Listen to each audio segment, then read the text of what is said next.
there was a lot of times I would take them, I would bring it with me in case I got like a little fucking, But Joe, the funny thing about this, if I tell you, this goes back to when I was a kid. In the simplest way. You ready for this?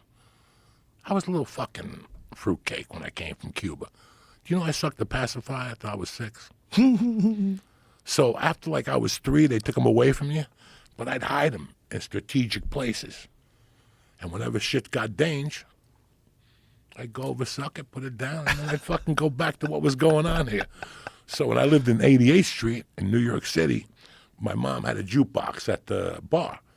So every week the guy comes in and he gives you the old 45s. Is that what they're called? 45s? So I don't know what they were. They were all different types. Spanish music, black music, rock music. My mother had a great taste in the jukebox. So I would have fucking boxes of singles. I lived on the 3rd floor.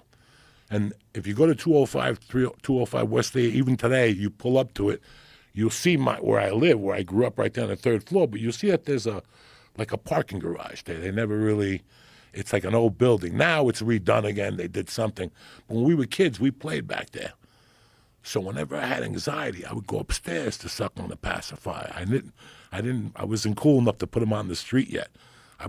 Later in time, I would put them on the street and I would suck on them when I was playing basketball or something. If they called a foul on me and I would panic, I would go upstairs and I had a window that they couldn't see from below because it was the back of the building.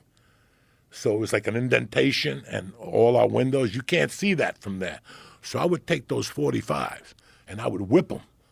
They're like fucking boomerangs. I would just sit there for 10 minutes and just whip them. And I'd hear people downstairs, what the fuck?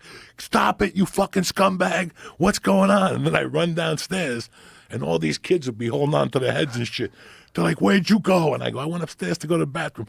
You missed it. The crazy guy's throwing records at us. Do you know how long I did that for, Doug? I did that for about a year. I threw records at those motherfuckers. I cut them. I did so many things to those kids. They never knew it was me. But back to it, that's how I started going upstairs to suck on the pacifier. So I always had something. You know what I'm saying? Like I always had my little... You wanted something to help you out. I always had something to smoothen the humps and the bumps.